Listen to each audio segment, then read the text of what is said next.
ओम श्री परमात्मने नमः। ओम नमो भगवते वासुदेवाय। आज श्रीमद् भागवत महापुराण कथा पंचम स्कंद से अध्याय 17 और 18 की पावन कथा में हम आज सुन रहे हैं गंगा जी का विवरण और भगवान शंकर कृत शंकरशन देव की स्तुति, और इसी के साथ सुनेंगे भिन्न भिन्न वर्षों का वर्णन। तो आइए कथा का श्रवण करते हैं। यदि आपने इससे पहले की कथाएं नहीं सुनी हैं, तो आप इस चैनल के प्लेलिस्ट में जाकर उन कथाओं का श्रवण कर सकते हैं। सभी बोलिए श्री कृष्ण भगवान की जय। श्री शुकदेव जी राजा परीक्षित से श्रीमद् भागवत की कथा सुनाते हुए कहते हैं कि हे राजन, जब राजा बलि की यज्ञशाला में साक्षात यज्ञ मूर्ति भगवान विष्णु ने त्रिलोकी को नापने के लिए अपना पैर फैलाया, तब उनके बाएं पैर के अंगूठे के नख से ब्रह्मांड कटाह का ऊपर का भाग फट गया। उस छिद्र से होकर जो ब्रह्मांड से ऊपर के जल की धारा आई, वह उस चरण कमल को धोने में उसमें लगी हुई केसर के मिलने से लाल हो गई। उस निर्मल धारा का स्पर्श होते ही संसार के सारे पाप नष्ट हो जाते हैं, किंतु वह सर्वथा निर्मल ही रहती है। पहले किसी और नाम से न पुकारकर उसे भगवत पदी ही कहते थे। वह धारा हजारों युग बीतने पर स्वर्ग के शिरोभाग में स्थित ध्रुवलोक में उतरी, जिसे विष्णु पद भी कहते हैं। हे वीरवार परीक्षित, उस ध्रुवलोक में उत्तानपाद के पुत्र परम भागवत ध्रुव जी रहते हैं। वे नित्य प्रति बढ़ते हुए भक्ति भाव से यह हमारे कुल देवता का चरणोदक है ऐसा समझकर, ऐसा मानकर आज भी उस जल को बड़े आदर से सिर पर चढ़ाते हैं। उस समय प्रेम आवेश के कारण उनका हृदय अत्यंत गदगद हो जाता है। उत्कंठावश बरबस मुंदे हुए दोनों नयन कमलों से निर्मल आंसुओं की धारा बहने लगती है और शरीर में रोमांच हो आता है। इसके पश्चात आत्मनिष्ठ सब ऋषिगण उनका प्रभाव जानने के कारण यही तपस्या की आत्यंतिक सिद्धि है ऐसा मानकर उसे आज भी इस प्रकार आदर पूर्वक अपने जटाजूट पर वैसे ही धारण करते हैं जैसे कि मुमुक्षु जन प्राप्त हुई अपनी मुक्ति को। यूं तो ये बड़े ही निष्काम हैं। सर्वात्मा भगवान वासुदेव की निश्चल भक्ति को ही अपना परम धन मानकर इन्होंने अन्य सभी कामनाओं को त्याग दिया है। यहाँ तक कि आत्मज्ञान को भी ये उसके सामने कोई चीज नहीं समझते। वहां से गंगा जी करोड़ों विमानों से घिरे हुए आकाश में होकर उतरती हैं और चंद्रमंडल को आप्लावित करती हुई मेरू के शिखर पर ब्रह्मापुरी में गिरती हैं। वहां ये सीता, अलकनंदा, चक्षु और भद्रा नाम से 4 धाराओं में विभक्त हो जाती हैं तथा अलग अलग चारों दिशाओं में बहती हुई अंत में नद नदियों के अधीश्वर समुद्र में जाकर गिर जाती हैं। इनमें सीता ब्रह्मापुरी से गिरकर केशराचलों के सर्वोच्च शिखरों में होकर नीचे की ओर बहती हुई गंधमादन के शिखरों पर गिरती है तथा भद्राश्व वर्ष को प्लावित करके पूर्व की ओर खारे समुद्र में मिल जाती है। इसी प्रकार चक्षु माल्यवान के शिखर पर पहुंचकर वहां से बेरोक टोक केतुमाल वर्ष में बहती हुई पश्चिम की ओर शार समुद्र में जाकर मिलती है। भद्रा मेरू पर्वत के शिखर से उत्तर की ओर गिरती है तथा एक पर्वत से दूसरे पर्वत पर जाती हुई अंत में श्रृंगवान के शिखर से गिरकर उत्तर कुरु देश में होकर उत्तर की ओर बहती हुई समुद्र में मिल जाती है। अलकनंदा ब्रह्मापुरी से दक्षिण की ओर गिरकर अनेकों गिरी शिखरों को लांघती हुई हेमकूट पर्वत पर पहुंचती है। वहां से अत्यंत तीव्र वेग से हिमालय के शिखरों को चीरती हुई भारतवर्ष में आती है और फिर दक्षिण की ओर समुद्र में जा मिलती है। इसमें स्नान करने के लिए आने वाले पुरुषों को पद पद पर अश्वमेध और राजसूय आदि यज्ञों का फल भी दुर्लभ नहीं है। प्रत्येक वर्ष में मेरु आदि पर्वतों से निकली हुई और भी सैकड़ों नद नदियां हैं। इन सब वर्षों में भारतवर्ष ही कर्म भूमि है। शेष 8 वर्ष तो स्वर्गवासी पुरुषों को स्वर्ग भोग से बचे हुए पुण्य को भोगने के स्थान है, इसलिए इन्हें भूलोक के स्वर्ग भी कहते हैं। वहां के देवतुल्य मनुष्यों की मानवीय गणना के अनुसार 10,000 वर्ष की आयु होती है। उनमें 10,000 हाथियों का बल होता है तथा उनके वज्र सदृश सुदृढ़ शरीर में जो शक्ति, यौवन और उल्लास होते हैं, उनके कारण वे बहुत समय तक मथुन आदि विषय भोगते रहते हैं। अंत में जब भोग समाप्त होने पर उनकी आयु का केवल 1 वर्ष रह जाता है, तब उनकी स्त्रियां गर्भ धारण करती हैं। इस प्रकार वहां सर्वदा त्रेता युग के समान समय बना रहता है। वहां ऐसे आश्रम, भवन और वर्ष, पर्वतों की घाटियां हैं, जिनके सुंदर वन उपवन सभी ऋतुओं के फूलों के गुच्छे, फल और नूतन पल्लवों की शोभा के बाहर से झुकी हुई डालियों और लताओं वाले वृक्षों से सुशोभित हैं। वहां निर्मल जल से भरे हुए ऐसे जलाशय भी हैं, जिनमें तरह तरह के नूतन कमल खिले रहते हैं, और उन कमलों की सुगंध से प्रमोदित होकर राजहंस, जलमुर्ग, कारंडव, सारस और चकवा आदि पक्षी तरह तरह की बोली बोलते तथा विभिन्न जाति के मत वाले भौरे मधुर मधुर गुंजार करते रहते हैं। इन आश्रमों, भवनों, घाटियों तथा जलाशयों में वहां के देवेश्वरगण परम सुंदर देवांगनाओं के साथ उनके कामो उन्माद सूचक हास विलास तथा लीला कटाक्षों से मन और नेत्रों के आकर्षित हो जाने के कारण जल क्रीड़ा आदि नाना प्रकार के खेल करते हुए स्वच्छंद विहार करते हैं, तथा उनके प्रधान प्रधान अनुचरगण अनेक प्रकार की सामग्रियों से उनका आदर सत्कार करते रहते हैं। इन नवों वर्षों में परम पुरुष भगवान नारायण वहां के पुरुषों पर अनुग्रह करने के लिए इस समय भी अपनी विभिन्न मूर्तियों से विराजमान रहते हैं। इलावर्त वर्ष में एकमात्र भगवान शंकर ही पुरुष हैं। श्री पार्वती जी के श्राप को जानने वाला कोई दूसरा पुरुष वहां प्रवेश नहीं करता, क्योंकि वहां पर जो जाता है वही स्त्री रूप हो जाता है। इस प्रसंग का हम आगे 9वें स्कंद में वर्णन करेंगे। वहां पार्वती एवं उनकी अरबों खरबों दासियों से सेवित भगवान शंकर परम पुरुष परमात्मा की वासुदेव, प्रद्युम्न, अनिरुद्ध और शंकरशन संज्ञक चतुर्व्यूह मूर्तियों में से अपनी कारण रूपा संकर्षण नाम की तमह प्रधान चौथी मूर्ति का ध्यान स्थित होकर मनोमय विग्रह के रूप में चिंतन करते हैं, और इस मंत्र का उच्चारण करते हुए इस प्रकार से स्तुति करते हैं। भगवान शंकर कहते हैं, ओम, जिनसे सभी गुणों की अभिव्यक्ति होती है, उन अनंत और अव्यक्त मूर्ति ओमकार स्वरूप परम पुरुष श्री भगवान को नमस्कार है। भजनीय ही प्रभो, आपके चरण कमल भक्तों को आश्रय देने वाले हैं, तथा आप स्वयं संपूर्ण ऐश्वर्यों के परम आश्रय हैं। भक्तों के सामने आप अपना भूत भावन स्वरूप पूर्णतः प्रकट कर देते हैं, तथा उन्हें संसार बंधन से भी मुक्त कर देते हैं, किंतु भक्तों को उस बंधन में डालते ही रहते हैं। आप ही सर्वेश्वर हैं, मैं आपका भजन करता हूँ। हे प्रभु, हम लोग क्रोध के आवेग को नहीं जीत सके हैं, तथा हमारी दृष्टि तत्काल पाप से लिप्त हो जाती है, परंतु आप तो संसार का नियमन करने के लिए निरंतर साक्षी रूप से इसके सारे व्यापारों को देखते रहते हैं। तथापि हमारी तरफ आपकी दृष्टि पर उन माइक विषयों तथा चित्त की वृत्तियों का नाम मात्र को भी प्रभाव नहीं पड़ता। ऐसी स्थिति में अपने मन को वश में करने की इच्छा वाला कौन पुरुष आपका आदर न करेगा। आप जिन पुरुषों को मधु आस्वाद आदि पान के कारण अरुण नयन और मतवाले जान पड़ते हैं, वे माया के वशीभूत होकर ही ऐसा मिथ्या दर्शन करते हैं, तथा आपके चरण स्पर्श से ही चित्त चंचल हो जाने के कारण नाग पत्नियां लज्जावश आपकी पूजा करने में असमर्थ हो जाती हैं। वेद मंत्र आपको जगत की उत्पत्ति, स्थिति और लय का कारण बताते हैं, परंतु आप स्वयं इन तीनों विकारों से रहित हैं, इसलिए आपको अनंत कहते हैं।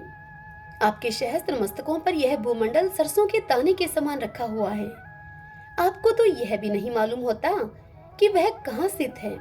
जिनसे उत्पन्न हुआ मैं अहंकार रूप अपने त्रिगुण में तेज से देवता, इंद्रिय और भूतों की रचना करता है, वे विज्ञान के आश्रय भगवान ब्रह्मा जी भी आपके ही महतत्व संज्ञक प्रथम गुण में स्वरूप हैं। हे महात्मन, महतत्व, अहंकार, इंद्रिय अभिमानी देवता, इंद्रियां और पंचभूत आदि हम सभी डोरी में बंधे हुए पक्षी के समान आपकी क्रिया शक्ति के वशीभूत रहकर आपके ही कृपा से इस जगत की रचना करते हैं।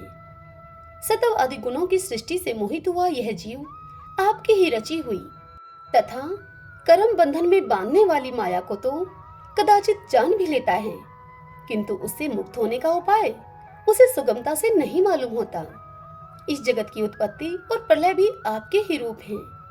ऐसे आपको मैं बारंबार नमस्कार करता हूँ। ओम नमो नारायण, ओम नमो नारायण।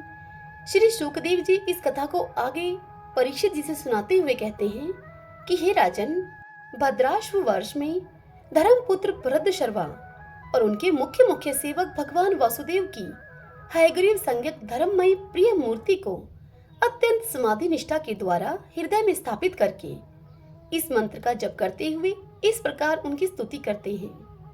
भद्रशर्वा और उनके सेवक कहते हैं, चित्त को विशुद्ध करने वाले ओमकार स्वरूप भगवान धर्म को नमस्कार है। अहो, भगवान की लीला बड़ी विचित्र है, जिसके कारण यह जीव संपूर्ण लोगों का संहार करने वाले काल को देखकर भी नहीं देखता और तुच्छ विषयों का सेवन करने के लिए पापमय विचारों के उधेड़ बुन में लगा हुआ अपने ही हाथों अपने पुत्र और पिता आदि की लाश को जलाकर, इनकी लाश को जलाकर भी स्वयं जीते रहने की इच्छा करता है। विद्वान लोग जगत को नश्वर बताते हैं और सूक्ष्मदर्शी आत्मज्ञानी ऐसा ही देखते भी हैं।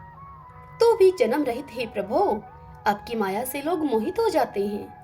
आप अनादि हैं तथा आपके कृत्य बड़े विस्मयजनक हैं। मैं आपको नमस्कार करता हूँ।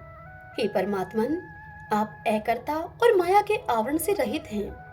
तो भी जगत की उत्पत्ति, स्थिति और प्रलय ये आपके ही कर्म माने गए हैं। सो ठीक ही है, इसमें कोई आश्चर्य की बात नहीं है, क्योंकि सर्वात्म रूप से आप ही संपूर्ण कार्यों के कारण हैं और अपने शुद्ध स्वरूप में इस कार्य कारण भाव से सर्वथा अतीत हैं। आपका विग्रह मनुष्य और घोड़े का संयुक्त रूप है। प्रलय काल में जब तमह प्रधान दैत्यगण वेदों को चुरा कर ले गए थे, तब ब्रह्मा जी के प्रार्थना करने पर आपने उन्हें रसातल से लाकर दिया था। ऐसे अमोघ लीला करने वाले सत्य संकल्प आपको मैं नमस्कार करता हूँ। हरिवर्ष खंड में भगवान नरसिंह रूप से रहते हैं। उन्होंने यह रूप जिस कारण से धारण किया था उसका आगे सप्तम स्कंद में वर्णन किया जाएगा। भगवान के उस प्रिय रूप की महाभागवत प्रहलाद जी उस वर्ष के अन्य पुरुषों के सहित निष्काम एवं अनन्य भक्ति भाव से उपासना करते हैं।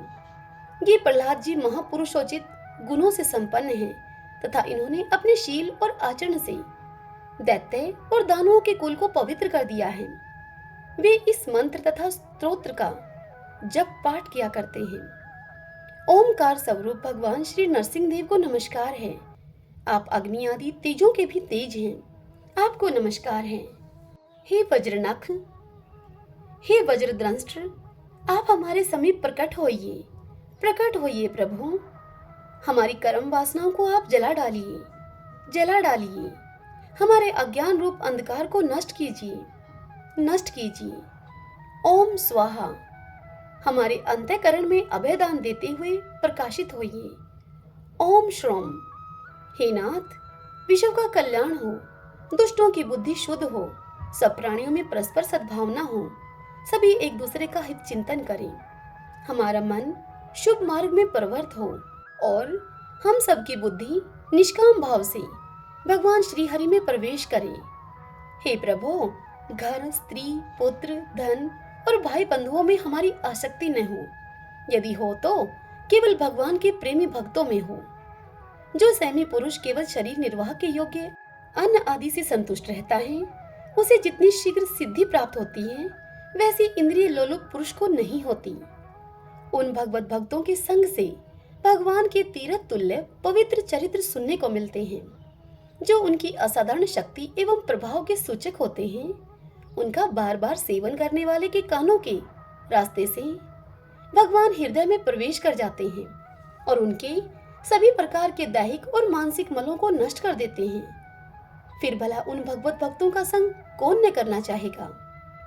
जिस पुरुष की भगवान में निष्काम भक्ति है, उसके हृदय में समस्त देवता, धर्म, ज्ञान आदि संपूर्ण सद्गुणों के सहित सदा निवास करते हैं। किंतु जो भगवान का भक्त नहीं है, उसमें महापुरुषों के वे गुण आ ही कहां से सकते हैं। वह तो तरह तरह के संकल्प करके निरंतर तुच्छ भारी विषयों की ओर ही दौड़ता रहता है। जैसे मछलियों को जल अत्यंत प्रिय है, उनके जीवन का आधार होता है, उसी प्रकार साक्षात श्री हरि ही समस्त देहधारियों के प्रियतम आत्मा हैं। उन्हें त्याग कर यदि कोई महत्व अभिमानी पुरुष घर में आसक्त रहता है तो उस दशा में स्त्री पुरुषों का बड़प्पन केवल आयु को लेकर ही माना जाता है। इसलिए असुरगण, तुम तृष्णा, राग, विषाद, क्रोध, अभिमान, इच्छा, भय, दीनता और मानसिक संताप के मूल तथा जन्म मरण रूप संसार चक्र का वहन करने वाले ग्रह आदि को त्याग कर भगवान नरसिंह के निर्भय चरण कमलों का आश्रय लो। केतु माल वर्ष में लक्ष्मी जी का तथा संवत्सर नामक प्रजापति के पुत्र और पुत्रियों का प्रिय करने के लिए भगवान कामदेव के रूप से निवास करते हैं।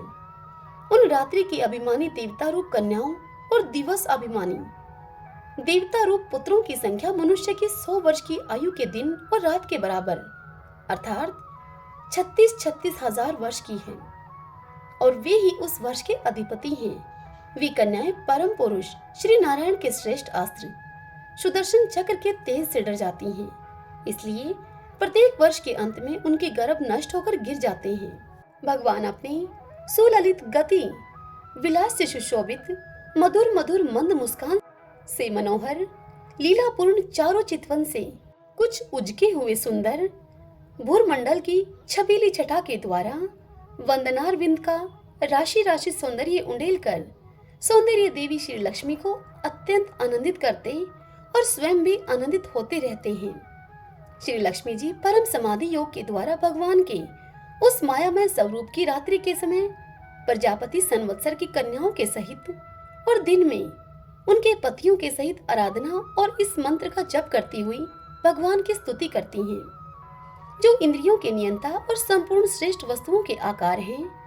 क्रिया शक्ति, ज्ञान शक्ति और संकल्प, अध्यवसाय आदि चित्त के धर्मों तथा उनके विषयों के अधीश्वर हैं। 11 इंद्रिय और 5 विषय इन 16 कलाओं से युक्त हैं।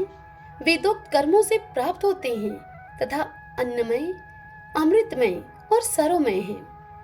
उन मानसिक, इंद्रियक और शारीरिक बल स्वरूप परम सुंदर भगवान कामदेव को ओम, ह्राम, ह्रीम, ह्रूम इन बीज मंत्रों के सहित सब ओर से नमस्कार है। हे भगवान, आप इंद्रियों के अधीश्वर हैं। स्त्रियां तरह तरह के कठोर व्रतों से आपकी ही आराधना करके अन्य लौकिक पतियों की इच्छा किया करती हैं, किंतु वे उनके प्रिय पुत्र, धन और आयु की रक्षा नहीं कर सकते, क्योंकि वे स्वयं ही परतंत्र हैं। सच्चा पति अर्थात रक्षा करने वाला या फिर ईश्वर वही है जो कि स्वयं सर्वथा निर्भय होकर और दूसरे भयभीत लोगों की सब प्रकार से रक्षा कर सके। ऐसे पति एकमात्र आप ही हैं। यदि एक से अधिक ईश्वर माने जाएं, तो उन्हें एक दूसरे से भय होने की संभावना है। अतएव आप अपनी प्राप्ति से बढ़कर और किसी लाभ को नहीं मानते। हे भगवान, जो स्त्री आपके चरण कमलों का पूजन ही चाहती है और किसी वस्तु की इच्छा नहीं करती, उसकी सारी कामनाएं पूर्ण हो जाती हैं, किंतु जो किसी एक कामना को लेकर आपकी उपासना करती है, उसे आप केवल वही वस्तु देते हैं और जब भोग समाप्त होने पर वह वस्तु नष्ट हो जाती है तो उसके लिए उसे संतप्त होना पड़ता है। हे अजीत, मुझे पाने के लिए इंद्रिय सुख के अभिलाषी ब्रह्मा और रुद्रादि समस्त सुर असुरगण घोर तपस्या करते रहते हैं, किंतु आपके चरण कमलों का आश्रय लेने वाले भगत के सिवा मुझे कोई पा नहीं सकता, क्योंकि मेरा मन तो आप में ही लगा रहता है। हे अच्युत, आप अपने जिस वंदनीय कर कमल को भक्तों के मस्तक पर रखते हैं, उसे मेरे सिर पर भी रखिए। हे वरेण्य, आप मुझे केवल श्री लांछन रूप से अपने वक्षस्थल में ही धारण करते हैं, सो आप सर्वसमर्थ हैं। आप अपनी माया से जो लीलाएं करते हैं, उन मायाओं का रहस्य भला कौन जान सकता है। रम्यक वर्ष में भगवान ने वहां के अधिपति मनु को पूर्व काल में अपना परम प्रिय मत्स्य रूप दिखाया था। मनु जी इस समय भी भगवान के उसी रूप की बड़े भक्ति भावना से उपासना करते हैं और इस मंत्र का जप करते हुए उनकी स्तुति करते हैं। मनु जी कहते हैं, सतो प्रधान मुख्य प्राण सूत्रात्मा तथा मनोबल, इंद्रिय बल और शरीर बल ओमकार पद के अर्थ सर्वश्रेष्ठ भगवान महामत्स्य को बारंबार नमस्कार है। हे प्रभु, नट जिस प्रकार से अपनी कठपुतलियों को नचाता है, उसी प्रकार आप ब्राह्मण आदि नामों की डोरी से संपूर्ण विश्व को अपने अधीन करके नचा रहे हैं। अतः आप भी सबके प्रेरक हैं। आपको ब्रह्मा आदि लोकपालगण भी नहीं देख सकते, तथापि आप समस्त प्राणियों के भीतर प्राण रूप से और बाहर वायु रूप से निरंतर संचार करते रहते हैं।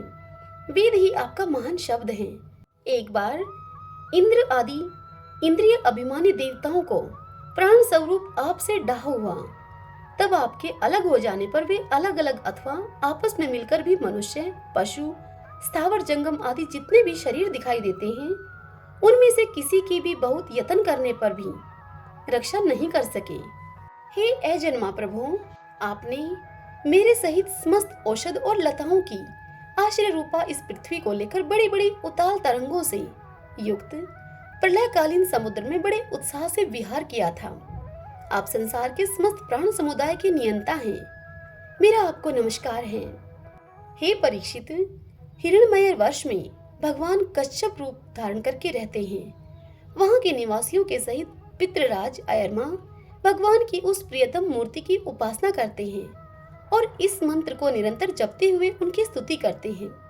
वे कहते हैं, जो संपूर्ण सत्व गुण से युक्त हैं, जल में विचरते रहने के कारण जिनके स्थान का कोई निश्चय नहीं है तथा जो काल की मर्यादा के बाहर हैं, उन ओमकार स्वरूप सर्वव्यापक सर्वाधार भगवान कश्यप को बारंबार नमस्कार है।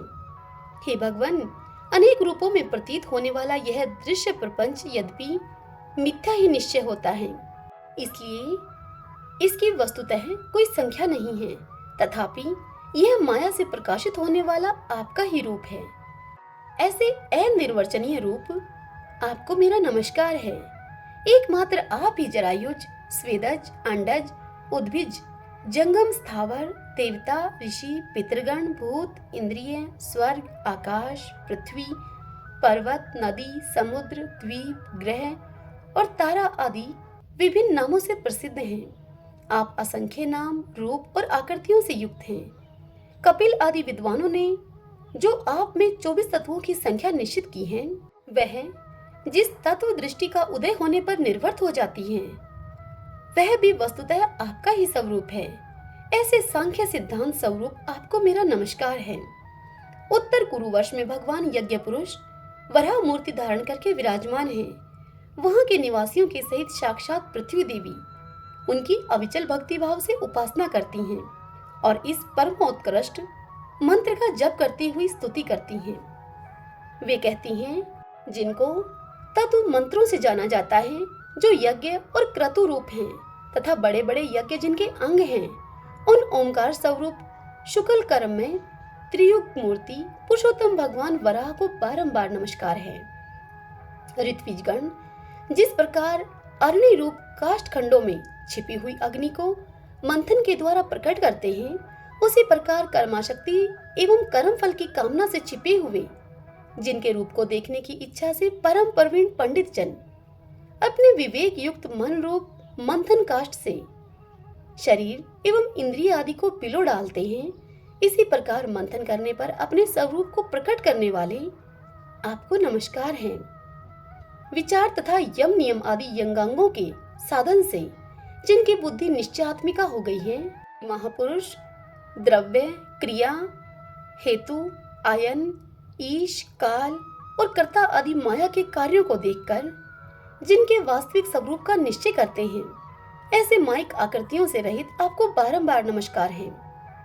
जिस प्रकार लोहा जड़ होने पर भी चुंबक की सनिधि मात्र से चलने फिरने लगता है, ठीक उसी प्रकार जिन सर्व साक्षी की इच्छा मात्र से, जो अपने लिए नहीं बल्कि समस्त प्राणियों के लिए होती है, प्रकृति अपने गुणों के द्वारा जगत की उत्पत्ति, स्थिति और प्रलय करती रहती है, ऐसे संपूर्ण गुणों एवं कर्मों के साक्षी आपको नमस्कार है। आप जगत के कारणभूत आदि शुक्र हैं। जिस प्रकार एक हाथी दूसरे हाथी को पछाड़ देता है, उसी प्रकार गजराज के समान क्रीड़ा करते हुए आप युद्ध में अपने प्रतिद्वंदी हिरण्याक्ष दैत्य को दलित करके मुझे अपनी दाढ़ों की नोक पर रखकर रसातल से प्रलय पयोधी के बाहर निकले थे, मैं आप सर्वशक्तिमान प्रभु को बारंबार नमस्कार करती हूँ। हरि ओम तत्सत। ओम नमो नारायण। ओम नमो नारायण। ओम नमो भगवते वासुदेवाय। भक्तजनों, आज की यह कथा यहीं समाप्त हुई। इससे आगे कल की कथा में हम सुनेंगे किम पुरुष और भारतवर्ष का वर्णन, अन्य 6 द्वीपों तथा लोकालोक पर्वत का वर्णन। कल के दिन हम इस पावन कथा का रसपान करेंगे। आज की यह कथा आपको कैसी लगी? इस वीडियो को लाइक करके कमेंट बॉक्स में जय श्री कृष्णा लिख के आप हमें अवश्य बताइए। यदि आपने हमारे चैनल को अभी तक सब्सक्राइब नहीं किया है तो जरूर करें। बेल आइकन के बटन को भी दबा लीजिएगा ताकि आपको आने वाले नए वीडियोस की सभी जानकारी सबसे पहले मिल सके। हरे कृष्णा।